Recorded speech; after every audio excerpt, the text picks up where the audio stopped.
Assalamualaikum warahmatullahi wabarakatuh. Kembali lagi di Suara Kebaikan. Kali ini kita ngobrol santai tentang sosok ulama besar Indonesia yang namanya pasti sering kita dengar, yaitu Kiai Hasyim Asy'ari. Beliau bukan hanya pendiri Nahdlatul Ulama, tapi juga salah satu tokoh yang membentuk karakter Islam di Indonesia. Islam yang lembut, berakhlak, dan penuh cinta tanah air.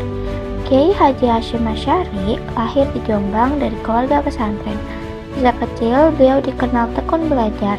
Bahkan sampai dewasa, beliau menempuh perjalanan jauh ke Mekah untuk memperdalam ilmu agama. Di sanalah beliau belajar banyak kepada para ulama besar dan membangun dasar-dasar keilmuannya. Yang menarik, setelah kembali ke Indonesia, beliau tidak memilih hidup nyaman. Beliau mendirikan pondok pesantren Tebu Ireng yang waktu itu dikenal berada di daerah yang cukup keras.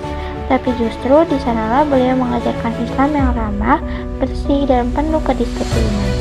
Pesantren kecil itu akhirnya tumbuh menjadi salah satu pesantren yang besar di negeri ini. Sahabat, salah satu hal yang paling terkenal dari Kiai Hasyim Asy'ari adalah ajaran tentang akhlak dan adab. Beliau sering menekankan ilmu belajar tidak hanya soal ilmu, tapi juga soal bagaimana hati kita. Bagaimana kita menghormati guru, menghargai waktu, menjaga kebersihan, dan berperilaku baik kepada siapapun. Beliau percaya ilmu itu tidak akan masuk ke hati yang sombong. Selain ulama, beliau juga pejuang. Kiai Hasyim Asy'ari ikut menggerakkan umat dalam melawan penjajahan. Sikap beliau tegas, cinta tanah air itu bagian dari imannya.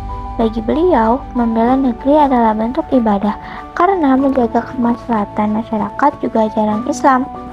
Dari sosok Kiai Hasyim Asy'ari, kita belajar bahwa dakwah tidak harus keras.